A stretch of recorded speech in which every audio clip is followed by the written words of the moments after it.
අපේ හාමුදුරනේ මෙහෙණින් වහන්සේ දරුවනේ DP Education ආයතනය අධ්‍යාපන අමාත්‍යාංශයේ ප්‍රාචීන භාෂෝපකාර සමාගමත් සමග එකට අත්වැල් බැඳගෙන ප්‍රාචීන භාෂාවන්ගේ දියුණුව අභිවෘද්ධියත් එවැගේම ප්‍රාචීන විභාගාපේක්ෂකයන්ගේ පහසුව සුභසිද්ධියත් ප්‍රාර්ථනා කරමින් DP ප්‍රාචීන අධ්‍යාපනය මාර්ගගත අධ්‍යාපනික වැඩසටහන ඔබ වෙත ගෙන එනු ලබනවා. එම වැඩසටහනට සමගාමීව ප්‍රාචීන පණ්ඩිත අවසාන විභාගයෙහි පාලි විෂය තෙවන ප්‍රශ්න පත්‍රය පාලි සාහිත්‍ය ඉතිහාසයේ ප්‍රශ්න පත්‍රයට අදාළව ඉදිරිපත් කරනු ලබන පාඩම් මාලාවේ 69 වන පාඩම ආරම්භ කරන්නටයි අපි සූදානම් වෙන්නේ. මේ පාඩම් මාලාව ඔස්සේ මේ වෙනකොට අපි කතා බහ කරමින් ඉන්නේ පාලි සාහිත්‍යයට අදාළ තවත් විශේෂ පැතිකඩක් හෙවත් අභිධර්ම සාහිත්‍යයට අදාළ දේශනා පාළි යටතේ ගැනෙන අභිධර්ම සාහිත්‍යයට අදාළ කරුණු පිළිබඳව අභිධර්ම සාහිත්‍යයට අදාළව විෂය නිර්දේශය තුලින් අපට නිර්දේශ කරලා තියෙන්නේ මාතෘකා දෙකක් පමණයි. එයින් එකක් තමයි අභිධර්මයේ ආරම්භය හා සංවර්ධනය එවැගේම ඊට සමගාමීව යන එහා බැඳුණු අනෙක් මාතෘකාව අභිධර්ම පිටකයෙන් නිරූපිත අභිධර්ම න්‍යාය කියන මේ මාතෘකා ද්වය පිළිබඳව තමයි අප විසින් කතා බහ කළ යුතු වන්නේ මේ විෂය නිර්දේශයට අදාළව. එතනදී අභිධර්මයේ ආරම්භය හා සංවර්ධනය කියන මාතෘකාව පිළිබඳව අපි තරමක් පුළුල්ව කතා කරනවා. හේතුව එය අපට පහසුවක් වෙනවා අභිධර්ම පිටකයේ නිරූපිත අභිධර්ම න්‍යාය හඳුනා ගන්න. මේ යටතේ අභිධර්ම පිටකයේ ආරම්භය ගැන අපි තොරතුරු කතා කරලා අවසానයි. එහි සංවර්ධනය ගැන තමයි අපිට කතා කරන්න තියෙන්නේ. එතකොට සංවර්ධනය එක්වරම සිදුවෙන එකක් නෙමෙයි. ඒක අවධි කීපයක් ඔස්සේ සිදුවෙන්නේ. එහි ආරම්භක අවස්ථාව තමයි අපි අභිධර්මයේ ආරම්භය හැටියට සලකන්නේ. මේ පිළිබඳ තොරතුරු කතා කළා. වගේම දෙවන අවස්ථාව අභිධර්ම පිටකයටත් අර කියපු ආරම්භක අවස්ථාවටත් අතරමැද අවස්ථාව ගැන කතා කරා. දැන් තුන්වෙනි අවධිය ගැන තමයි අපේ කතා බහ යොමු වෙලා තියෙන්නේ. ඒ තුන්වෙනි අවධිය හැටියට අපි හඳුනගන්නේ අභිධර්මයේ පිටකයක් ලෙස සකස් වීම. අභිධර්මයේ පිටකයක් විදිහට සකස් වෙනකොට එය කෘති 7කින් සමන්විත එහෙමත් නැත්නම් ප්‍රකරණ ග්‍රන්ථ 7කින් සමන්විත වෙනම පිටකයක් විදිහට සූත්‍ර පිටකය අභිධර්ම පිටකය වගේම වෙනම පිටකයක් විදිහට මේක සකස් වෙනවා. ඒ ඔස්සේ අපි විසින් හඳුනාගත යුතු වෙනවා මේ අභිධර්ම පිටකයට අදාළ කෘති මොනවද ඒවයි සැකැස්ම මොන වගේද කියන කාරණය. ඒක අපිට වඩා අවශ්‍ය වෙන්නේ මේ අභිධර්මයේ ආරම්භය සංවර්ධනය ගැන කතා කරන්න නෙමෙයි. ඒ යටතේ අපි කතා කරා වුණාට ඒක අපිට වැඩිපුර වැදගත් වෙන්නේ අභිධර්ම පිටකයෙන් නිරූපණය වෙන අභිධර්ම න්‍යාය කුමක්ද කියන එක හඳුනා ගන්න. එතනදී මේ කෘති ගැන දල අවබෝධයක් හෝ ඇති කරගෙන තිබීම ඉතාම අත්‍යවශ්‍ය වෙනවා ඒ අභිධර්ම න්‍යාය තේරුම් ගන්නට නම්. ඉතින් ඒ ඔස්සේ අපි පසුගිය පාඩමේදී කතා කළා මේ සප්ත ප්‍රකරණයන්ගෙන් නිරූපිත න්‍යායන් 3ක් තිබෙනවා. පොදුවේ ග්‍රන්ථවලින් මේ තුනම කතා කරනවත් ඒ සෑම ග්‍රන්ථයකින්ම ඔය කියපු න්‍යායන් අතරින් ප්‍රමුඛත්වය ලබා දීපු න්‍යාය ක්‍රමයක් තියෙනවා. කොට ඒ ඔස්සේ අපි පළමු කෘතිය අභිධර්ම පිටකයට අදාළ එනම් ධම්මසංගණී ප්‍රකරණය පිළිබඳව පසුගිය පාඩමේදී කතා කළා. තව පොත් 6ක් අපට ඉතුරු වෙලා තියෙනවා කතා කරන්න. ඒ අතරින් අද දවසේදී අපි මුලින්ම කතා කරන්න බලාපොරොත්තු වෙන්නේ ඒ අතර දෙවන කෘතිය පිළිබඳව. දෙවන කෘතිය කියලා කියන්නේ ප ဋ ාහන ප්‍රකරණය විභංග ප්‍රකරණය පිළිබඳව. විභංග ප්‍රකරණය ගත්තාම මේ නමෙන්ම පැහැදිලි වෙනවා මේකේ මොකද්ද කරන්නේ කියන එක. විභංග කියලා කියන්නේ විභංග කියන වචනේ ඔබ වහන්සේලාට මීට කලින් හම්බෙලා තියෙනවා අපේ හාමුදුරනේ. මෙහෙණින් වහන්සේ මේ විභංග කියන වචනේ අපිට හම්බුණා මජ්ක්‍ධිම නිකායේදී. මජ්ක්‍ධිම නිකායේ අපිට හම්බුණා විභංග වග්ගයක් වෙනම විභංග වග්ගය. මේ විභංග වග්ගය ඇතුලේ අපිට හම්බ වුණේ විවිධ කරුණු පිළිබඳව බෙදා දැක්වීම ඇතුළත් සූත්‍ර. උදාහරණයක් විදිහට ගත්තාම සච්ච විභංග සූත්‍රය, දක්ඛිනා විභංග සූත්‍රය, චුල්ල කම්ම විභංග සූත්‍රය, මහා කම්ම විභංග සූත්‍රය, සලායතන විභංග සූත්‍රය. මේ හැමතැනකම මේ විභංග කියන එකෙන් කරලා තියෙන්නේ බෙදලා දක්වන එක. බෙදලා දක්වන එක. කම්ම විභංග සූත්‍රය ගත්තාම කර්මය පිළිබඳ විවිධ බෙදීම් ඉදිරිපත් කරනවා. දක්ඛිනා විභංග සූත්‍රය අපි මේ අභිධර්මයට අදාළවත් කතා කරා. එතනදී දානය පිළිබඳ විවිධ බෙදීම් උගන්වනවා. මේකෙම අපිට හම්බ වුණා සච්ච විභංග සූත්‍රය අපි කතා කරා. චතුරාර්ය සත්‍ය පිළිබඳ බෙදීම් ඉදිරිපත් කරනවා. මේ විදිහට විභංග කියන නමෙන් කියවෙන්නෙම බෙදා දැක්වීම. කොට අභිධර්මයට අදාළව විවිධ කරුණු පිළිබඳව බෙදා දැක්වීම සිදු කරන නිසා මේ ග්‍රන්ථය විභංග කියන නමින් නම් කරනවා. ඒ බෙදා දැක්වීම ඇතුළත් ප්‍රකරණය නිසා මේ කෘතිය විභංග ප්‍රකරණය කියන නමින් නම් කරලා තියෙනවා. ඒ අනුව කෘතිය නමින්ම පැහැදිලි වෙනවා මේ කෘතිය ඇතුලේ මූලික වශයෙන් සිද්ධ වෙන්නේ විවිධ කරුණු පිළිබඳව කන්ද, ධාතු, ආයතන, පටිච්ච සමුප්පාද, සත්‍ය, මග්ගඵල ඔය වගේ විවිධ කාරණා පිළිබඳව බෙදා දැක්වීම ඉදිරිපත් කිරීම තමයි මූලික වශයෙන් මේ කෘතියේ කාර්යභාරය බවට එහෙම නැත්නම් අරමුණ බවට පත් වෙන්නේ. එලෙස කරුණු බෙදා දැක්වීමේදී මේ කෘතියේ පරිච්ඡේද නම් කරලා තියෙන්නේ විභංග කියන නමින්. දැන් එකක් ඔබ වහන්සේලාට මෙතන දකින්න පුළුවන් ස්කන්ධයන් පිළිබඳව බෙදා දක්වන කොටස නම් කරනවා කන්ද විභංගය කියලා. කන්ද පිළිබඳව බෙදලා දක්වන නිසා කන්ද විභංගය. කන්ද විභංග. එහෙම නැත්නම් ධාතු විභංග, ආයතන විභංග ඔය වගේ නම් වලින් අපිට දකින්න පුළුවන්කම තියෙනවා. එතකොට ඒ විදිහේ විභංග හෙවත් කොටස් 18ක් මේ ඇතුලේ ඇතුළත් වෙලා තියෙනවා.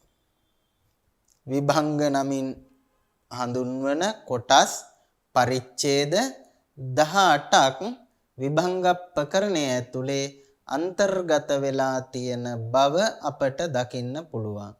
ඉතින් ඔය 18ේම තියෙන දේවල් අපිට කතා කරන්න බෑ මේ වගේ පාඩමකදී. නමුත් අපි බලමු හැකි පමණින් ඔය 18න් කීපයක් හෝ විමසලා බලන්න ඒවයි අන්තර්ගත වෙලා තියෙන ඇතුළත් වෙලා තියෙන කරුණු කාරණා මොනවද, ඒවයි ස්වභාවය මොන විදිහද, ශෛලිය මොන විදිහද වගේ තොරතුරු පිළිබඳ දල අදහසක් ඇති කර ගැනීම සඳහා මේ විභංග 18න් ප්‍රථමයෙන් ඉදිරිපත් කරලා තියෙන පළමු විභංගය විදිහට හඳුනා ගන්න පුළුවන්කම තියෙන්නේ කන්ද විභංගය. කන්ද විභංගය.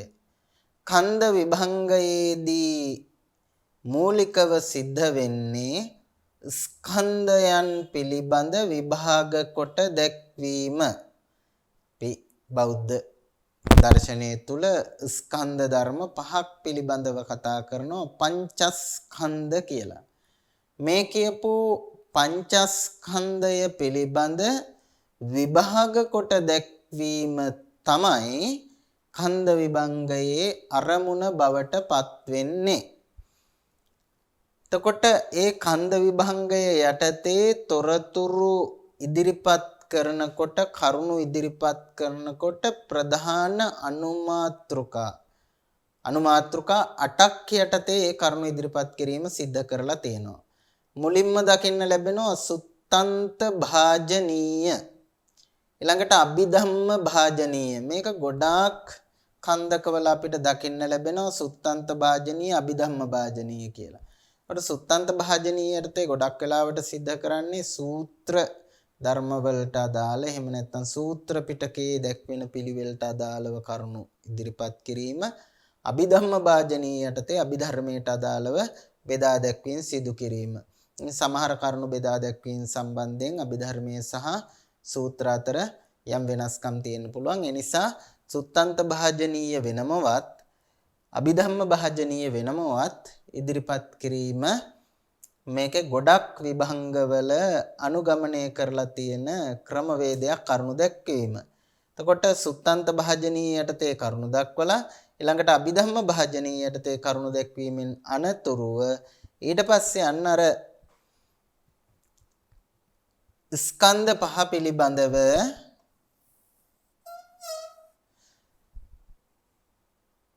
විස්තර විභාග ඉදිරිපත් කරන ආකාරය අපිට දකින්න පුළුවන්. වෙන වෙනම ඒ ස්කන්ධයන් යටතේ රූපස්කන්ධ, වේදනාස්කන්ධ, සංඥාස්කන්ධ, සංකාරස්කන්ධ, විඥානස්කන්ධෝ කියන නම් වලින් ඒවට අදාළව වෙන වෙනම අනු කොටස් යටතේ ඒ තොරතුරු දැක්වීම සිද්ධ කරලා තියෙනවා. සහ අවසාන වශයෙන් පඤ්ඤා පුච්චක කියන තැනදී ප්‍රශ්න ඉදිරිපත් කරලා ඒවට පිළිතුරු ලබා දීම ආදිය සිදු කරලා තියෙනවා. මෙන්න මේ ක්‍රමයට මේ ඛණ්ඩ විභංගය ඇතුලේ තොරතුරු කරුණු ඉදිරිපත් කිරීම සිදු කොට තිබෙන බව අපට දැක ගන්නට පුළුවන්කම තියෙනවා. අපි මේ ඛණ්ඩ විභංගයට ගිහිල්ලා බලමු මේකේ කොහොමද කරුණු ඉදිරිපත් කරන්නේ කියන වග. කොට ඔය ඛණ්ඩ විභංගය ආරම්භ වෙන තැන සුත්තන්ත භාජනීය කියන එකට අදාළව ඉදිරිපත් කරලා තියෙන ආකාරය තමයි මේ පේන්න තියෙන්නේ. පටන් ගන්නකොට කියනවා ඛණ්ඩ විභංගෝ ඛණ්ඩ විභංගය කියලා පටන් අරගෙන එයටතේ මුලින්ම පංචස්කන්ධ නම් කරනවා. පංචස්කන්ධා රූපස්කන්ධෝ, වේදනාස්කන්ධෝ, සංඥාස්කන්ධෝ, සංකාරස්කන්ධෝ, විඥානස්කන්ධෝ කියලා නාමිකව මේ පංචස්කන්ධය නම් කිරීම සිදු කරනවා මුල් පියවර හැටියට ඛණ්ඩ විභංගයේ. ඊට පස්සේ ප්‍රශ්න ඉදිරිපත් කරලා ඒවට පිළිතුරු ලබා දීම වශයෙන් මේ එක් එක් ස්කන්ධයන් පිළිබඳ පැහැදිලි කිරීම සිදු කරනවා. ඒ යටතේ තත්ත කතමෝ රූපස්කන්ධෝ, දැන් මේ කියපු පංචස්කන්ධය අතරින් රූපස්කන්ධ තත්ත කිව්වේ ඒ අතරින් රූපස්කන්ධෝ කතමෝ, රූපස්කන්ධය කියලා කියන්නේ මොකක්ද කියලා ප්‍රශ්නයක් මතු කරනවා. මුලින්ම කිව්වා ස්කන්ධ පහයි කියලා. ඒ ස්කන්ධ පහ නම් කරා රූපස්කන්ධ, වේදනාස්කන්ධ, සංඥාස්කන්ධ, සංකාරස්කන්ධ, විඥානස්කන්ධ කියලා. ඊතනින් පස්සේ තත්ත කතමෝ රූපස්කන්ධෝ, ඒ අතරින් රූපස්කන්ධය කියලා කියන්නේ මොකක්ද කියලා ප්‍රශ්නය මතු කරලා ඊළඟට ඒ ප්‍රශ්නයට පිළිතුරු විදිහට රූපස්කන්ධය කියන්නේ මොකක්ද කියලා පැහැදිලි කිරීමක් කරනවා මෙන්න මේ විදිහට. යං කිංචි රූපං අතීතානාගත පච්චුප්පන්නං අජ්ජත්තං වා බහිද්ධා වා ඕලාරිකං වා සුකුමං වා හීනං වා පනීතං වා යං දූරේ සන්තිකේ වා තදේකජ්ජං අபிසඤ්ඤූහිත්වා අபிසංඛිපිත්වා අයං උච්චති රූපස්කන්ධෝ. අන්න රූපස්කන්ධය පැහැදිලි කරපු විදිය. කියනවා යම්කිසි අතීත හෝ අනාගත හෝ ප්‍රත්‍යুৎපන්න කියන්නේ වර්තමාන කියන ඒ වගේම අජ්ජත්තං වා බහිද්ධා වා ආධ්‍යාත්මික හෝ නැත්නම් අභ්‍යන්තර හෝ බාහිර හෝ ඕලාරිකං වා සුකුමං වා රළු හෝ සියුම් හීනං වා පනීතං වා හීන හෝ ප්‍රනීත දූරේවා සන්තිකේවා දුර හෝ ළඟ පිහිටි යම් රූපයක් තියනවද තදේකජ්ජං අபிසඤ්ඤූහිත්වා අபிසංකිපිත්වා ඒ සියල්ල එකට කැටිකොට අபிසංකිපිත්වා එකට හකුළුවලා අයං වච්චති රූපස්කන්ධෝ මේකට කියනවා රූපස්කන්ධය කියලා. ඔන්න රූපය කියන එක විස්තර කරන හැටි. එතකොට අතීත අනාගත ප්‍රත්‍යুৎපන්න කියන තුන් කාලයෙන් ඕනෑම කාලයකට අයිති අභ්‍යන්තර හෝ බාහිර රළු හෝ සියුම් හීන හෝ ප්‍රනීත දුර හෝ ළඟ තිබෙන යම් රූපයක් තියෙනවා නම් ඒ සියල්ල එකට කැටිකොට හකුළුවා රූපස්කන්ධයයි කියනු ලැබේ කියලා රූපය කියන එකට විග්‍රහයක් ඉදිරිපත් කරනවා කන්ද විභංගයේ යටතේ. තාම මේ විග්‍රහයක් ඉදිරිපත් කරන්න ඉස්සලම රූපස්කන්ධය පිළිබඳ විග්‍රහය. එතනින් පස්සේ අන්න විභංග දකින්න ලැබෙනවා. ඒ කියන්නේ බෙදා දැක්වීම. දැන් මෙතන කියවනේ අතීත අනාගත පච්චුප්පන්නං කියලා. කියන්නේ අතීතයට අයිති හෝ අනාගතයට අයිති හෝ වර්තමානයට අයිති කියලා. අන් එව්ව පිළිබඳව එකින් එකට ඊළඟට විස්තර කරනවා. තත්ත කතමං රූපං අතීතං ඒ කියපු රූප අතරින් අතීත රූපය කියලා කිව්වේ මොකක්ද? අන්න අතීත රූපය විස්තර කරනවා ඊළඟට. යං රූපං අතීතං නිරුද්ධං විගතං විපරිණතං අත්තංගතං අබ්බත්තං අබ්බත්තංගතං uppajjitva විගතං අතීතං අතීතං සේන සංගහිතං චත්තාරෝච මහා භූතා චතුන්නංච මහා භූතානං උපාදාය රූපං ඉදං වච්චති රූපං අතීතං. ඔන්න අතීත රූපේ විග්‍රහ කරපු විදිහ.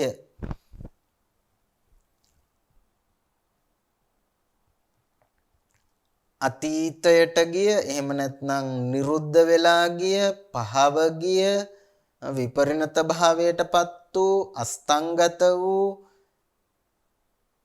ඉපදිලා නැති වෙච්ච අතීතයට අයිති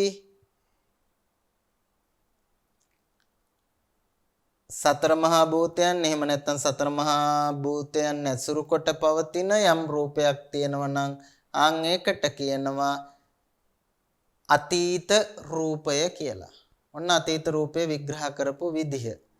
ඊට පස්සේ ඒ ආකාරයටම ඊළඟට අනාගත රූපය කියන්නේ මොකද්ද කියන එක විස්තර කරනවා. තත්ත කතමං රූපං අනාගතං.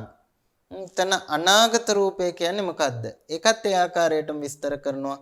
යං රූපං අජාතං අභූතං අසංජාතං අනිබ්බත්තං අනබිනිබ්බත්තං අපාතු භූතං අනුප්පන්නං අසමුප්පන්නං අනුට්ඨිතං අසමුට්ඨිතං අනාගතං අනාගතං සේන සංගහිතං චත්තාරෝච මහා භූතා චතුන්නංච මහා භූතානං උපාදාය රූපං ඉදං වච්චති රූපං අනාගතං. ඔට යම් කිසි රූපයක් තියෙනවා නම් ඒ රූපය අජාතං තවම ඉපදිලා නැහැ. ජාත කියන්නේ උපන්, අජාතං කියන්නේ නූපන්. අභූතං භූත කියන්නේ වෙච්ච, අභූත කියන්නේ නොවිච්ච. අභූතං අසංජාතං සංජාති කියන්නේ හට ගන්නවා කියන එකනේ. එතකොට අසංජාතං කියන්නේ හට නොගත්ත. නිබ්බත්ත කියන්නේ උපන්, අනිබ්බත්තං කියන්නේ නූපන්. අනබි නිබ්බත්තං නිබ්බත්ත කියන එකටම අභි එකතු වුණහන් අබිනිබ්බත්ත වෙනවා. ඒකට න එකතු වුණහන් අනබි නිබ්බත්තං. ඒ කියන්නේ තිපදුනේ නැති. අපාතු භූතං පාතු භූත කියලා කියන්නේ පහළ වුණු. ඒකට න එකතු වුණාම අපාතු භූත වෙනවා. අපාතු භූත කියන්නේ පහළ නොවු. අනුප්පන්නං ඒ කියන්නේ නූපන්. අසමුප්පන්නං සමුප්පන්න කියන්නේ උපන්, අසමුප්පන්න කියන්නේ නූපන්. ඨිත කියන්නේ සිටි, අනුට්ඨිතං කියන්නේ නොසිටි. සමුට්ඨිතං කියන්නේ සිටි, අසමුට්ඨිතං කියන්නේ නොසිටි. ඔය විදිහට එක හා සමාන වචන ගොඩකින් මේව විස්තර කරනවා. ඒක සාමාන්‍ය දෙයක්. පෙළේ අපිට ගොඩක් තැන්වලදී එහෙම විග්‍රහ කරන තැන්වල යමක් විස්තර කරලා දෙන තැන්වල එක සමාන වචන සමූහයක් පාවිච්චි කරන බව දකින්න ලැබෙනවා. මෙතනත් ඒ වගේ තැනක්. එහෙම කියලා අනාගතං සේන සංගහීතං චත්තාරෝච මහා භූතා චතුන්නං ච මහා භූතානං උපාදාය රූපං.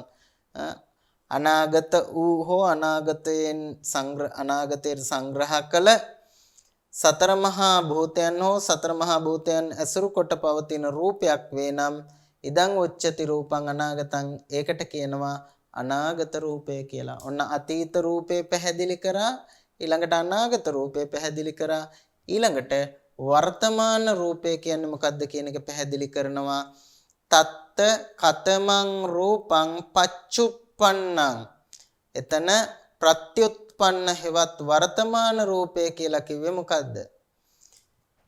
යං රූපං ජාතං භූතං සංජාතං නිබ්බත්තං අබිනිබ්බත්තං පාතු භූතං uppannං සමුප්පන්නං උට්ඨිතං සමුට්ඨිතං පච්චුප්පන්නං සේන සංගහිතං චත්තාරෝච මහා භූතා චතුන්නං ච මහා භූතානං උපාදාය රූපං ඉදං උච්චති රූපං පච්චුප්පන්නං. යම් කිසි රූපයක් තියෙනවා නම් හටගත්තු වෙච්ච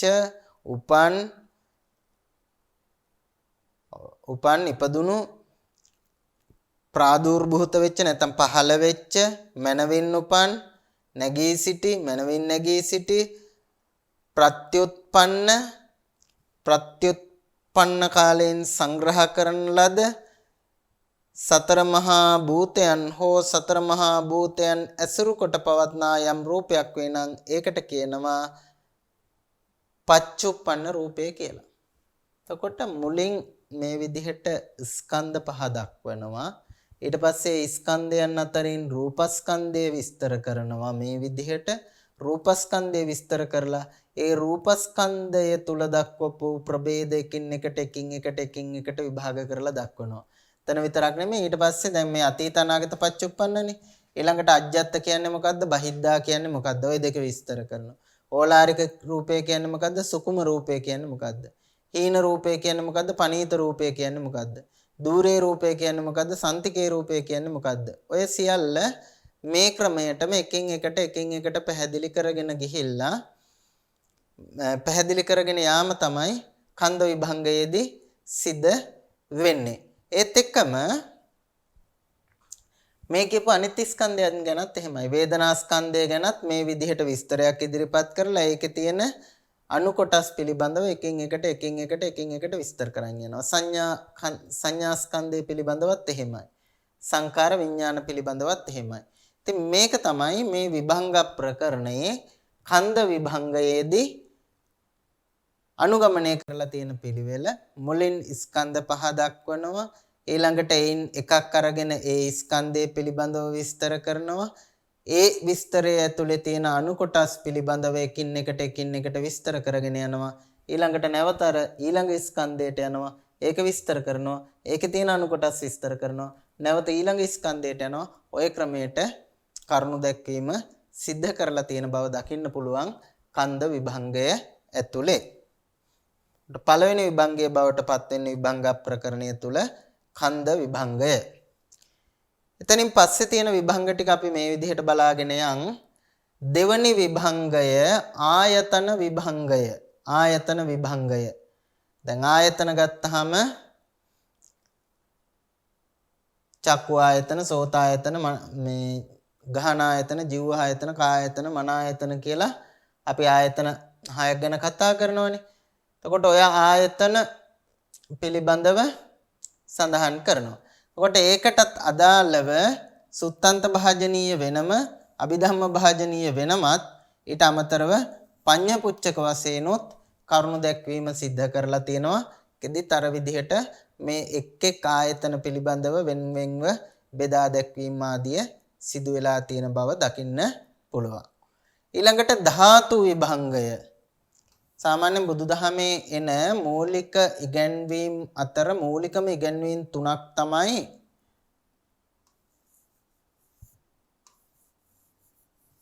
කන්ධායතන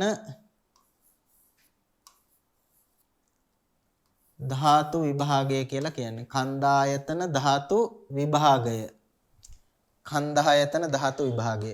මේ යටතේ කන්ද හෙවත් ස්කන්ධ අපි කතා කරනවා පහක් ගැන. ස්කන්ධ පහක්. ඒ වගේම ආයතන ගත්තොත් ආයතන 12ක්.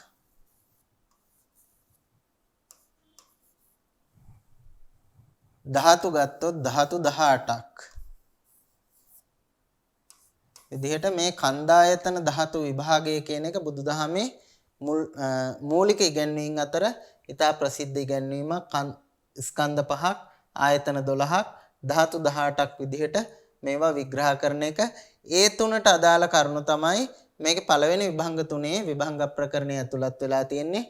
පළවෙනි කොටසේ මේ කන්ද විභාගය නැත්නම් කන්ද විභංගය, දෙවෙනි කොටසේ ආයතන විභංගය, තුන්වෙනි කොටසේ ධාතු විභංගයේ විදිහට.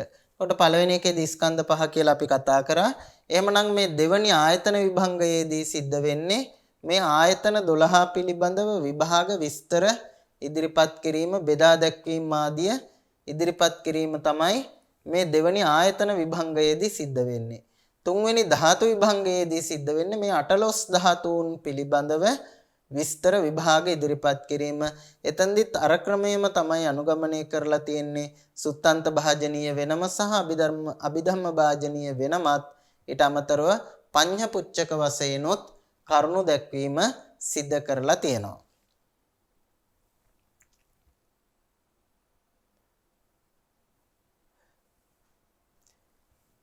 හතරවෙනි විභංගය විදිහට අපිට දකින්න පුළුවන්කම තියෙනවා සච්ච විභංගය.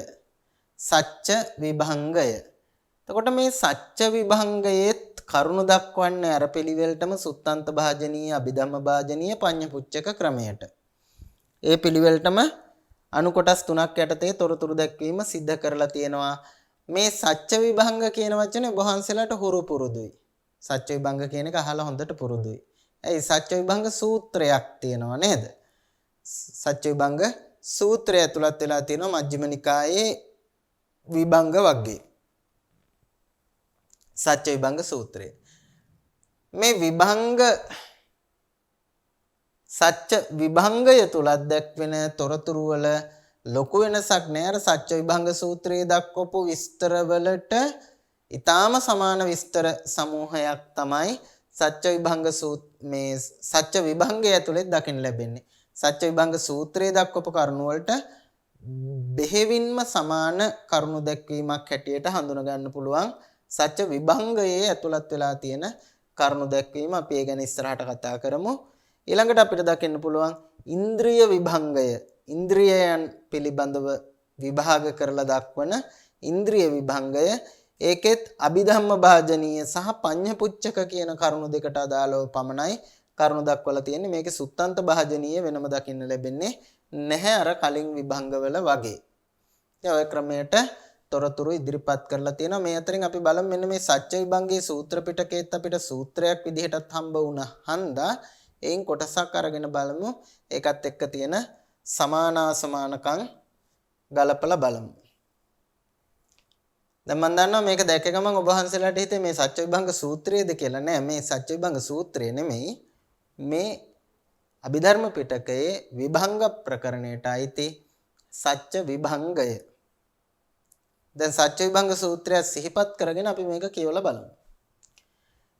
චත්තාරි අරිය සත්‍යානි දුක්ඛ අරිය සත්‍යං දුක්ඛ සමුදයෝ අරිය සත්‍යං දුක්ඛ නිරෝධෝ අරිය සත්‍යං දුක්ඛ නිරෝධ ගාමිනී පටිපදා අරිය සත්‍යං.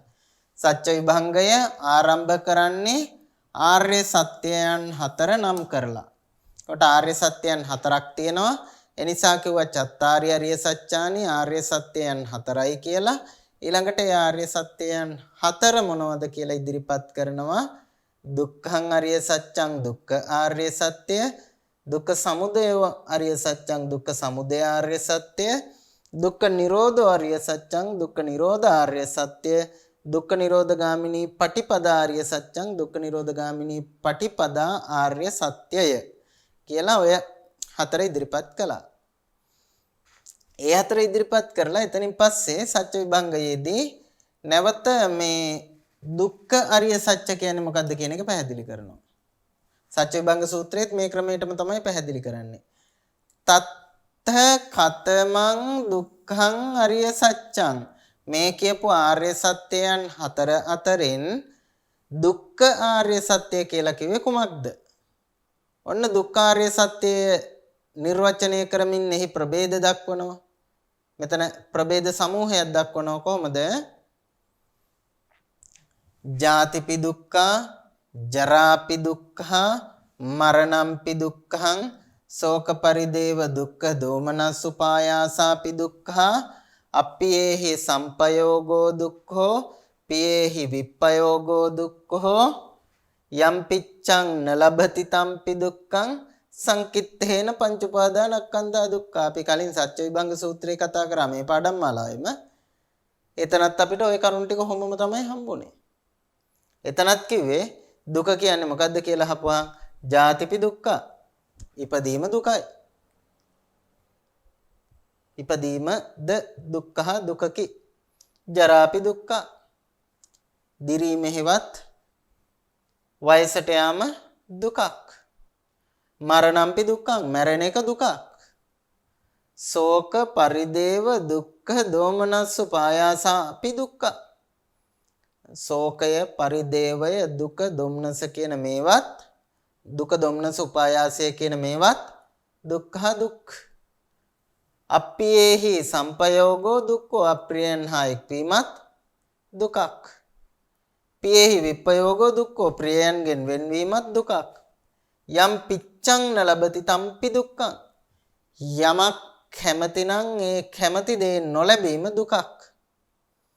සංකිට්ඨේන පංච උපාදානස්කන්ධා දුක්ඛ, කෙටියෙන් කියනවා නම් පංච උපාදානස්කන්ධයම දුකයි. ඔන්න දුක්ඛාරිය සත්‍ය විස්තර කරා. සත්‍ය විභංගයේ තියෙන, සත්‍ය විභංග සූත්‍රයේ තියෙන විදිහට වඩා අකුරක්වත් වෙනස් නෑ මෙතන. ඒ විදිහම තමයි තියෙන්නේ.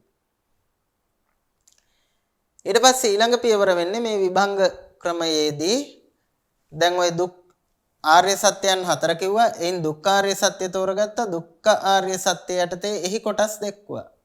ඊළඟ පියවර වෙන්නේ අර කලින් වගේම මෙන්න ජාතිපි දුක්ඛා කිව්වනේ. ඒක ඊළඟට විස්තර කරන්න ඕනේ. තත්ත කතමා ජාති,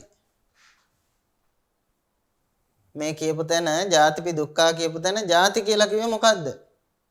අන්න ඊළඟට විස්තර කරනවා ජාතිය කියන්නේ මොකද්ද කියලා. යා තේසං තේසං සත්තානං තම්හි සත්තනිකායේ ජාති සංජාති ඔක්칸ති අබ්බිනිබ්බත්ති කන්දානං පාතු භාවෝ ආයතනානං පටිලාභෝ අයං උච්චති ජාති. තේසං තේසං සත්තන, ඒ සත්වයින්ගේ තම්හි සත්තනිකායේ, ඒ සත්ව නිකායවල යා ජාති යම් ඉපදීමක් තියෙනවා නම්, සංජාති මනවින් හට ගැනීමක්, ජාති හට ගැනීමක්, සංජාති මනවින් හට ගැනීමක්, ඔක්කාන්ති බැස ගැනීමක්, අබිනිබ්බත් ඉපදීමක්, කන්දානං පාතු භාවෝ ස්කන්ධයන්ගේ පහළවීමක්, ආයතනානම් පටිලාභෝ ආයතනයන්ගේ පහළවීමක් තියෙනවා නම් අයං උච්චති ජාති, ඒකට කියනවා ජාතිය කියලා.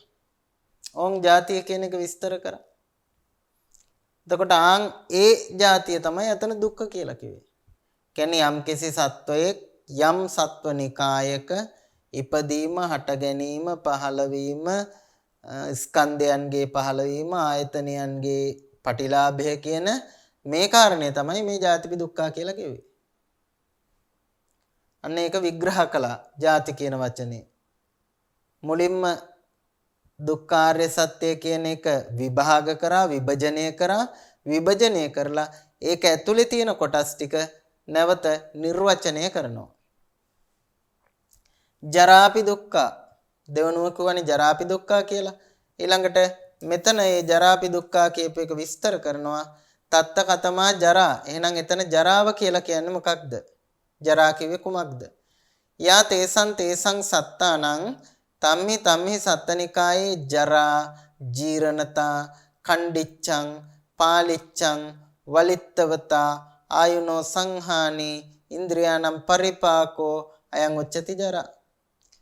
ඒ සත්වයින්ගේ ඒ සත්වනිකායවල ජරා දිරීම ජීරණතා කියලා කියන්නේ දිරීම කණ්ඩිච්ඡං පාලිච්ඡං වලිත්තවතා මේ කැඩීම බිඳීම රැලි වැටීම ආයුනෝ සංහානි ආයුෂ ගෙවී යාම ඉන්ද්‍රියානම් පරිපාකෝ ඉන්ද්‍රියයන්ගේ මුහු කුරා යාම කියන මෙන්න මේවට කියනවා අයං උච්චති ජරා. මේකට කියනවා ජරාව කියලා. ජරාවටපත් වීම කියන්නේ ඕකට. ඊළඟට ඒකෙම කිව්වා මරණම්පි දුක්ඛං කියලා. ඊළඟට මරණය කියන්නේ මොකද්ද කියන එක පැහැදිලි කරා.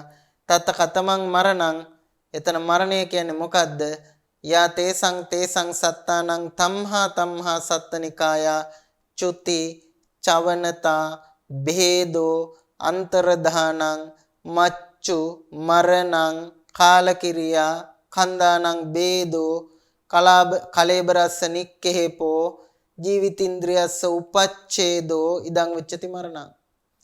ඒ සත්වයින්ගේ ඒ සත්ව නිකාය වලින් චුති වෙන්වීම චුති චවනතා වෙන්වීම ඊළඟට භේදෝ බිඳීම අන්තරදානං නැතිවීම මච්චු මරණය මරණං කිව්වෙත් ඒකමයි කාලකිරියා කලුරිය කිලීම කන්දානං භේදෝ ස්කන්ධයන්ගේ බිඳී යාම කලේබරස්ස නික්කේපෝ කලේබරෙන් බැහැරවීම ජීවිතින්ද්‍රිය සුපච්ඡේදෝ ජීවිතින්ද්‍රියගේ ඡේදනය වීම කියන මෙන්න මේකට කියනවා මරණය කියලා. ඉතින් මේ එකකවත් මේ සත්‍ය විභංගයට තේ දක්වන එකකවත් සිදු වෙනසක් නැහැ සත්‍ය විභංග සූත්‍රයේ දක්වන තොරතුරු වලට සාපේක්ෂව බලනකොට මේ කොටසේ කිසිම වෙනසක් අපිට දකින්න ලැබෙන්නේ නැහැ. ඉතින් විභංග ප්‍රකරණයේ තියෙන සත්‍ය විභංගය සත්‍ය විභංග සූත්‍රයේ දැක්වෙන කරුණු වලම ගුණයක් හැටියට අපිට දකින්න පුළුවන්. ඊට අමතර කාරණා මේක ඇතුළත් වෙනවා. නමුත්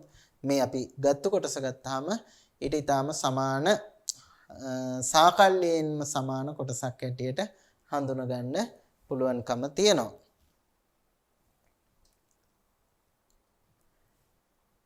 හයවෙනි විභංගය විදිහට හඳුන ගන්න පුළුවන් විභංග ප්‍රකරණයේ තියෙන පටිච්ච සමුප්පාද විභංගය.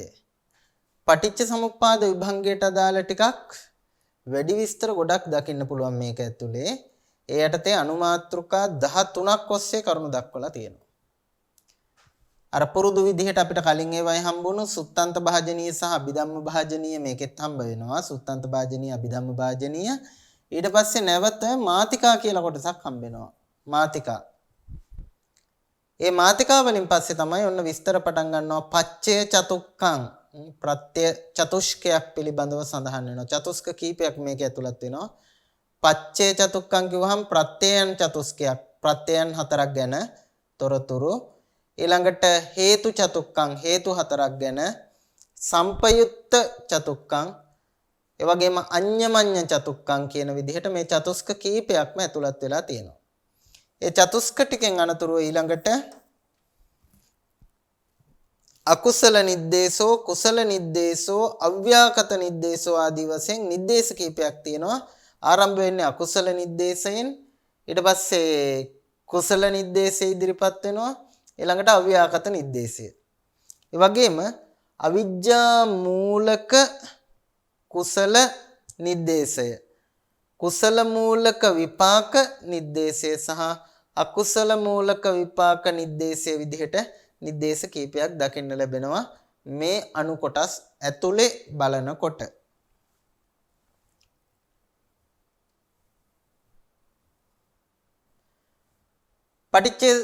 පටිච්ච සමුප්පාද විභංගයේ ගත්තහම මුලින්ම පටිච්ච සමුප්පාදයට අදාළ අංග දැක්වීම සිද්ධ කරනවා මේ විදිහට.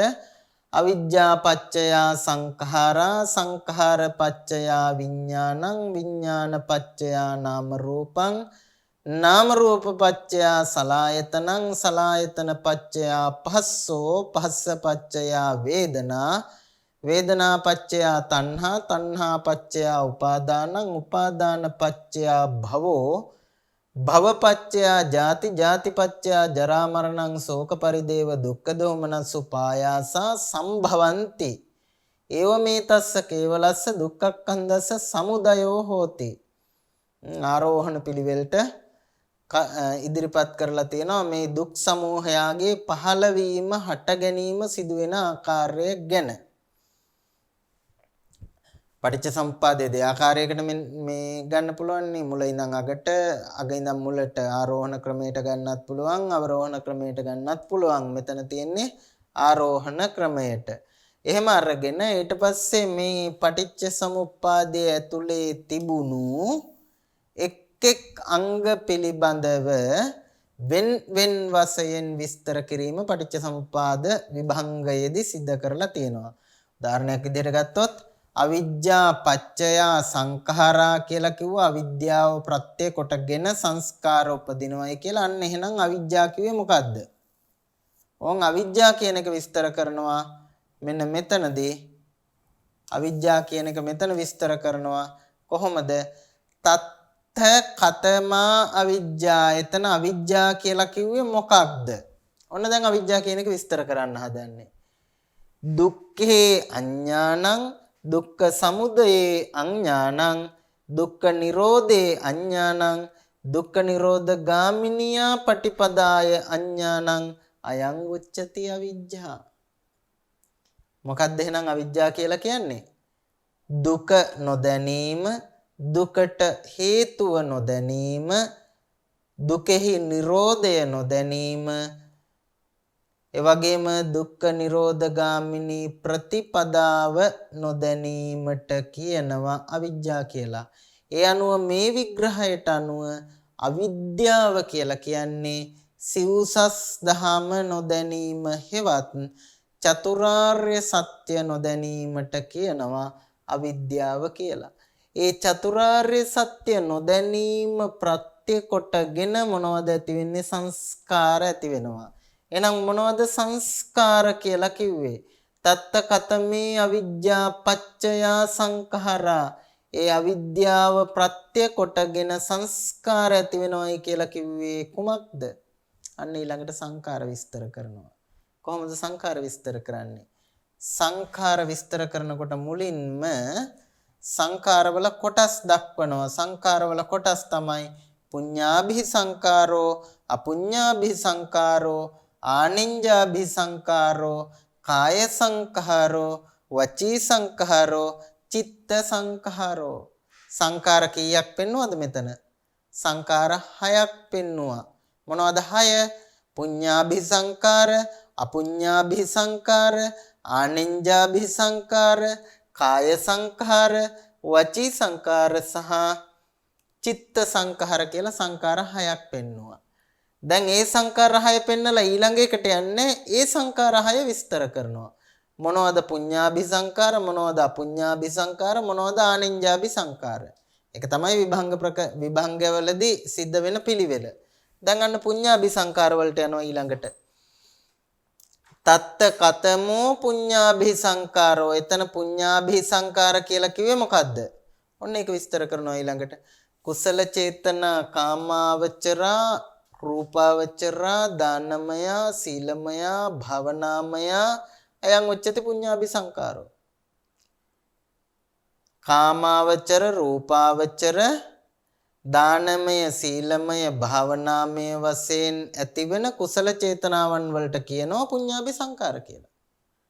කාමාවචර වශයෙන් හෝ රූපාවචර වශයෙන් ඇතිවන දානමය සීලමය හෝ භාවනාමය චේතනාව කුසල චේතනාවන් වලට කියනවා පුඤ්ඤාභි සංඛාර කියලා. ඔන්න පුඤ්ඤාභි සංඛාර විස්තර කරා. ඊළඟට එතන කියවනේ ඊළඟ එක විදිහට අපුඤ්ඤාභි සංඛාර කියලා. ඊළඟට අපුඤ්ඤාභි සංඛාරත් විස්තර කරනවා. තත්ත කතමෝ අපුඤ්ඤාභි සංඛාරෝ. එහෙනම් අපුඤ්ඤාභි සංඛාර කිව්වේ මොකද්ද? අකුසල චේතනා කාමාවචරා අයං උච්චති අපුඤ්ඤාභි සංඛාරෝ. කාමාවචර වශයෙන් නැති වෙන අකුසල චේතනාවන් වලට කියනවා පුඤ්ඤාභි සංඛාර කියලා. පුඤ්ඤාභි සංඛාර වලට යනකොට කාමාවචර රූපාවචර දෙකම ගන්නවා.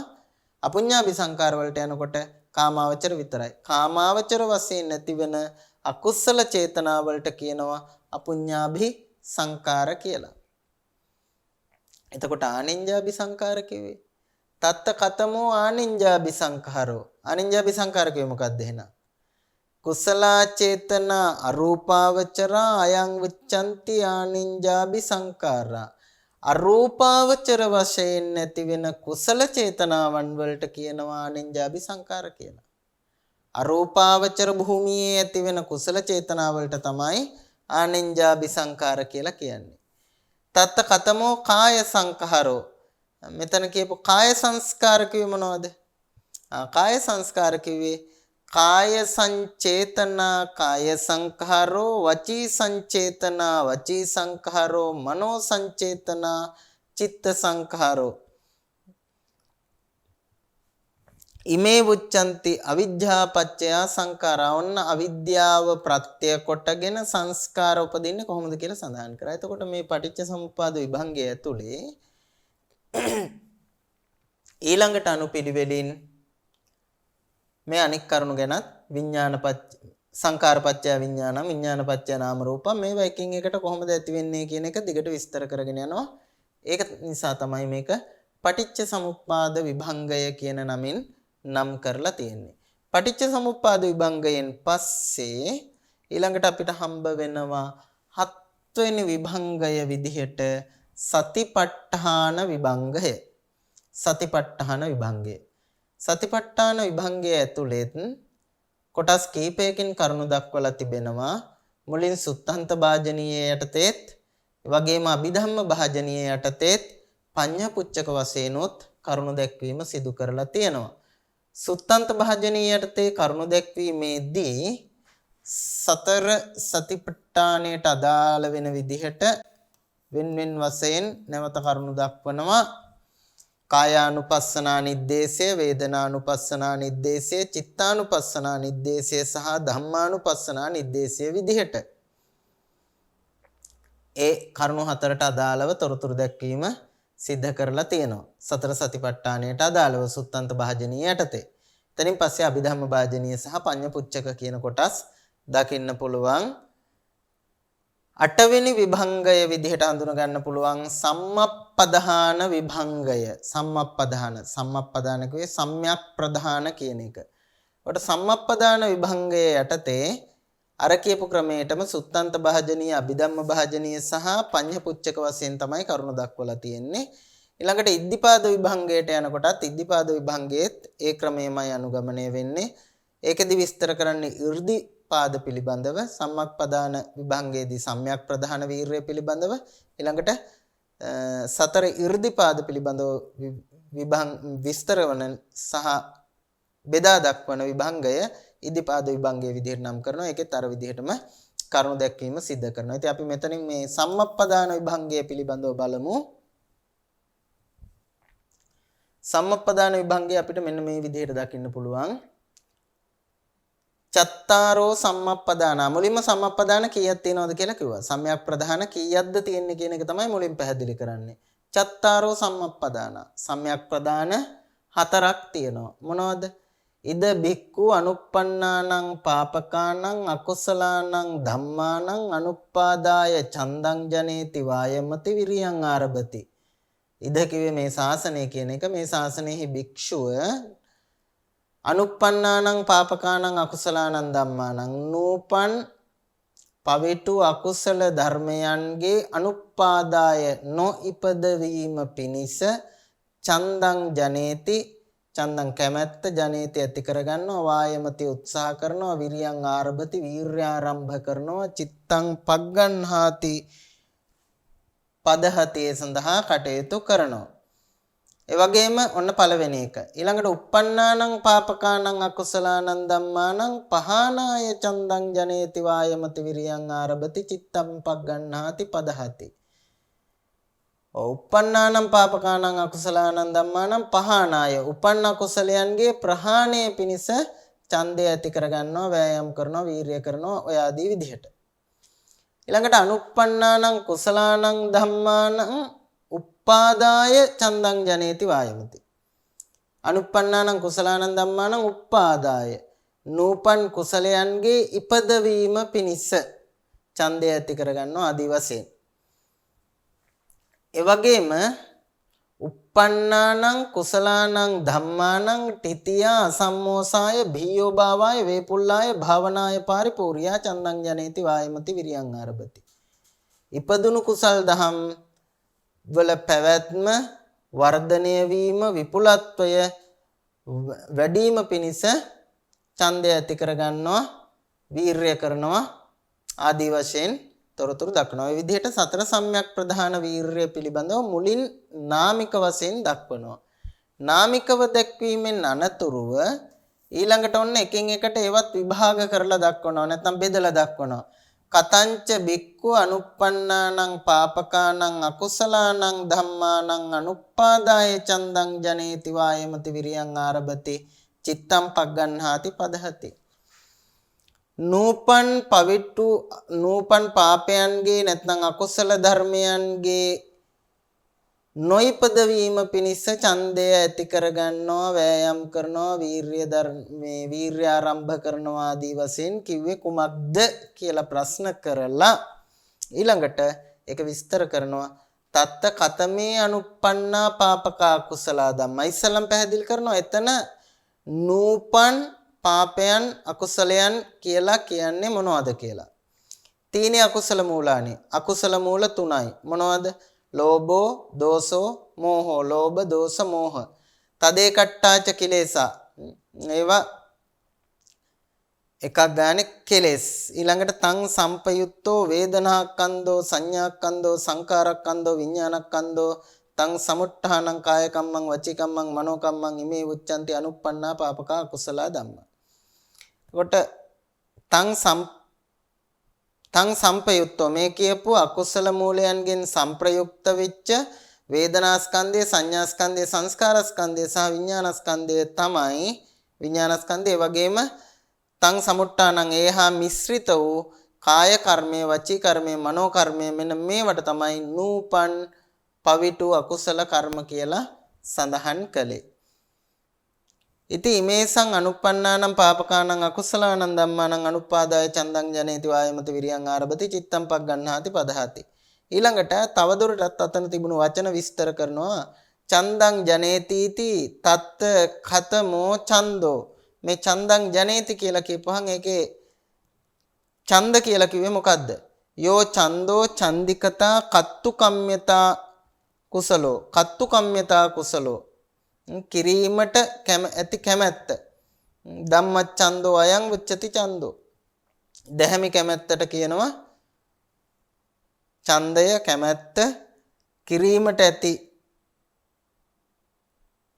කැමැත්ත, එහෙමත් නැත්නම් දැහැමි කැමැත්ත අයං උච්චති ඡන්தோ මේකට කියනවා ඡන්දය කියලා. ඉමං ඡන්දං ජනේති. ඒ කියපු ඡන්දය ඇති කරගන්න. ඔය ආදී විදිහට මේ සම්‍යක් ප්‍රධාන වීරයට අදාළ කරුණු හතර පිළිබඳව එකින් එකට විග්‍රහ කොට විස්තර කොට විභජනය කොට දක්වන නිසා මේක සම්මප්පදාන විභංගය කියලා මේ 8 වෙනි විභංගය නම් කරලා තියෙනවා. එතනින් පස්සේ අපිට තව විභංග කීපයක්ම දකින්න ලැබෙනවා. බොජ්ජංග විභංගය, මග්ග විභංගය, ඥාන විභංගය, ඒ වගේම අප්පමඤ්ඤා විභංගය, සික්ඛාපද විභංගය ආදී වශයෙන්. ඔට මේ විභංග වලත් අර ක්‍රමයටම සුත්තන්ත භාජනීය, අභිධම්ම භාජනීය, පඤ්ඤපුච්චක ක්‍රමයේ තමයි යන්නේ. සමහර ඒවායි මාතිකා කියලා කොටසකුත් දකින්න හම්බ වෙනවා. බොජ්ජංග කිව්වේ බෝධි අංග පිළිබඳව නැත්නම් බොජ්ජංග ධර්මයන් පිළිබඳව බෙදලා දක්වන තැන. මග්ග විභංගයේදී මාර්ග ආර්ය අෂ්ටාංගික මාර්ගය පිළිබඳව විභාග කරලා දක්වනවා. ඥාන විභංගයේදී ධානය පිළිබඳව, ඊළඟට අප්පමඤ්ඤා, සික්ඛාපද විභංග මේවා දකින්න හම්බ වෙනවා. අපි මේ මග්ග විභංගයට ගිහිල්ලා බලමු. මග්ග විභංගය ඇතුළෙත් අර සත්‍ය විභංග සූත්‍රයේ දක්වන කරුණු වලට බෙහෙවින් සමාන කරුණු දැක්වීමක්ම තමයි දකින්න හම්බ වෙන්නේ. මග්ග විභංගය කියනවා අරියවට්ටංගිකෝ මග්ගෝ. ආර්ය අෂ්ටාංගික මාර්ගය සේයති ඉදං සම්මා දිට්ඨි සම්මා සංකප්පෝ සම්මා වාචා සම්මා කම්මන්තෝ සම්මා ආජීවෝ සම්මා වායාමෝ සම්මා සති සම්මා සමාධි කියලා මුලින්ම මාර්ගාංගات නම් කරනවා. මාර්ගාංගات නම් කිරීමෙන් අනතුරු ඒවා එකින් එකට විස්තර කරනවා. තත්ත කතමා සම්මා දිට්ඨි. ඒ අතරින් සම්මා දිට්ඨිය කියන්නේ මොකක්ද කියලා දුක්ඛේ ඥානං දුක්ඛ සමුදය ඥානං දුක්ඛ නිරෝධේ ඥානං දුක්ඛ නිරෝධගාමිනිය පටිපදාය ඥානං අයං උච්චති සම්මා දිට්ඨි. සිව්සස් දහම පිළිබඳ ඥාණයට කියනවා සම්මා දිට්ඨිය කියලා. ළඟට තත්ත කතමෝ සම්මා සංකප්පෝ සම්‍යක් සංකල්පනාව කිව්වේ මොකද්ද? නෙක්ඛම්ම සංකප්පෝ අව්‍යාපාද සංකප්පෝ අවිහිංසා සංකප්පෝ අයං උච්චති සම්මා සංකප්පෝ.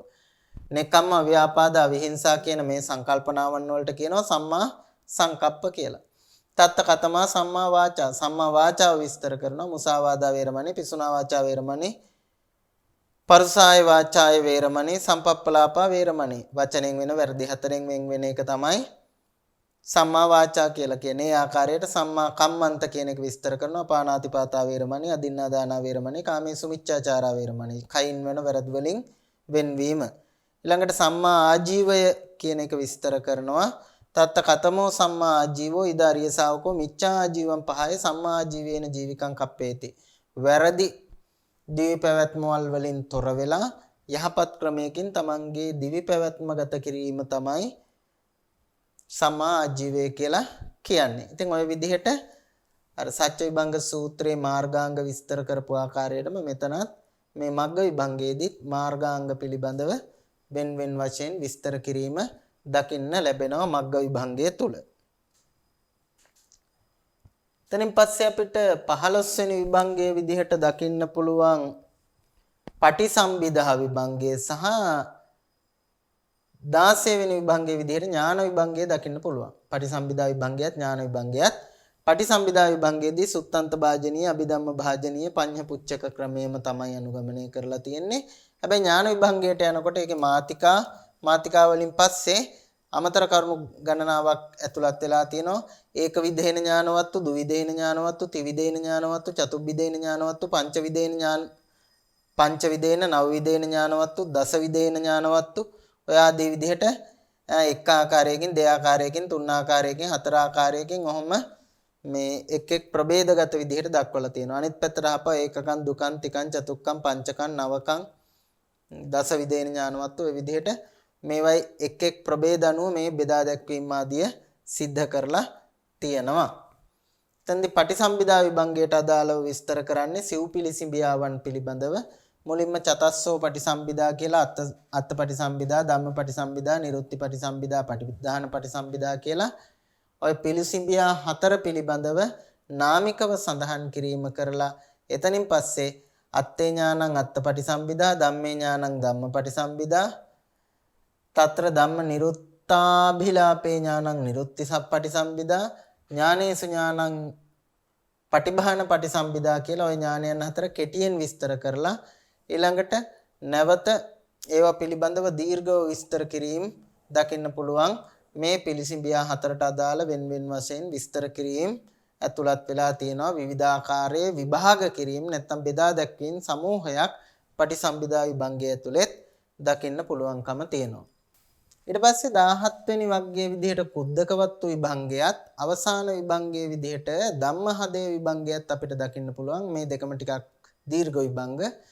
කුද්දකවත්තු විභංගයේදී මාතිකා, ඒකකන්, දුකන්, තිකන්, චතුක්කන්, පංචකන්, චක්කන්, සත්තකන්, අට්ඨකන්, නවකන්, දසකන් විදිහට 10 දක්වා අනුපිළිවෙලනොත් ඊට පස්සේ අට්ඨාරස තණ්හා විචරිතානි, ද්වාසට්ටි දිට්ඨිගතානි කියන විදිහට මේ වෙන කරුණු එකම කරුණක් නෙමෙයි කුද්දකවත්තු යටතේ කරුණු ගොඩක් සංග්‍රහ කරලා තියෙනවා. ඊළඟට ධම්මහදේ විභංගය යටතේ පඨමෝ වාරෝ, ဒ ුතියෝ වාරෝ, තතියෝ වාරෝ, චතුත්ථෝ වාරෝ කියන විදිහට ඒ සංඛ්‍යාවරෝහණ ක්‍රමයට කරුණු දැක්වීම සිද්ධ කරලා තියෙන ආකාරය අපට දකින්න පුළුවන්. ඉතින් පොදුවේ ගත්තාම මෙතනදී අපි අපේක්ෂා කළේ මේ විභංග ප්‍රකරණයේ කරුණු දැක්වීම මොන විදිහටද සිද්ධ කරලා තියෙන්නේ, මේ කෘතියේ ස්වභාවය මොකද්ද, ඇත්තටම විභංග ප්‍රකරණය කියන්නේ මොන වගේ එකක්ද කියන එක පිළිබඳ දල අවබෝධයක් ඔබ වහන්සේලා තුළ ඇති කරවීම තමයි මේ පාඩමේදී අපේක්ෂා කරේ. එහෙම නැතුව මේ විභංග ප්‍රකරණයේ පිළිබඳ පරිපූර්ණ අවබෝධයක් ඇති කර ගැනීම මේ වගේ පාඩමකින් කරන්න පුළුවන් එකක් නෙමෙයි. ඉතින් බොහෝ වෙලාවට සාහිත්‍ය ඉතිහාසය හදාරනකොට අපි දකින එකක් තමයි ගොඩක් දෙනෙක් ගොඩක් පොත් ගැන ගොඩක් දේවල් ලියනවා. නමුත් ඒ පොතේ ටිකක්වත් බලලා නෙමෙයි.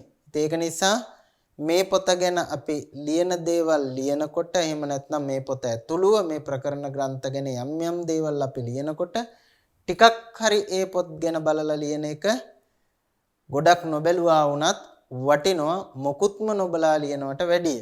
ඒ නිසා ඒ කෘතීන් පිළිබඳව ඒවයි අන්තර්ගතයේ පිළිබඳව දල වශයෙන් යම් අවබෝධයක් ඇති කර දීම තමයි මෙතනදී බලාපොරොත්තු වෙන්නේ. ඒ අනුව අද දවසේදී කතා කළේ විභංග ප්‍රකරණය පිළිබඳව. තවත් ප්‍රකරණ ග්‍රන්ථ 5ක් තියෙනවා අපේ ඉදිරි පාඩම් කිහිපෙදී. ඒ ප්‍රකරණ ග්‍රන්ථ පිළිබඳවත් දල වශයෙන් කෙටියෙන් හැඳින්වීම සිද්ධ කරනවා මේ පාඩම් මාලාව ඇතුලේ. දැන් මම හිතන්නේ මේ වෙනකොට මේ විභංග ප්‍රකරණය කියපු කාරණාත් එක්ක ගොඩක් අයට අදහසක් ඇති කරගන්න පුළුවන් වෙන්නටත් ඇති. මේ අභිධර්මයේ භාවිත වෙලා තියෙන න්‍යාය කුමක්ද කියන එක සම්බන්ධයෙන්ොත් යම් අවබෝධයක් ඇති කරගන්නට පුළුවන් වෙන්න ඇති. මේ කරුණු දැක්වීම, කරුණු විස්තර කිරීම, බෙදා දැක්වීම ආදිය කරන්නේ කොහොමද මේ අභිධර්ම පොත්වල කියන එක පිළිබඳවත් යම් දල අවබෝධයක් ඔබ වහන්සේලාට මේ වෙනකොටත් ඇති කරගන්නට පුළුවන් වෙන්න ඇති මේ කතා කරපු තොරතුරුත් එක්ක. ඉතින් අපි ඉතිරි කෘති පිළිබඳව ඉදිරි පාඩම් වලදී තවදුරටත් කතා කරනකොට ඒ පිළිබඳ ප්‍රමාණවත් අවබෝධයක් ඔබ වහන්සේලාට ඇති කර ගැනීමේ හැකියාව පවතිනවායි කියලා මම විශ්වාස කරනවා. ඒ පාඩම් වලින් නැවත හමු වනතුරු අද දවසේ මේ පාඩම අපි මෙතකින් හමාර කරනවා. නැවත හමු වනතුරු සියලු දෙනාටම තෙරුවන් සරණ ප්‍රාර්ථනා කරනවා. සප්පදානං ධම්මදානං කිනාති.